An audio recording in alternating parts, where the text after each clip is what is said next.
Hi there, I'm Yanni with WTI, and I would like to tell you about a book that's made our bedtime routine with our kids so enjoyable.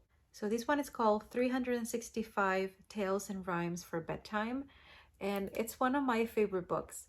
So I have the Spanish edition of this book, which is great if you're teaching your kids a second language. We always read to our kids in Spanish, and it's really improved their vocabulary.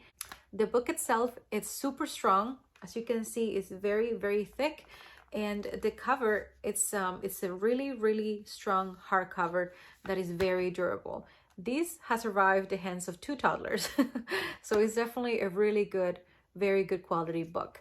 I love that the pictures inside are super bright and colorful. They have, all the pages have pictures, and they really capture the attention of your child.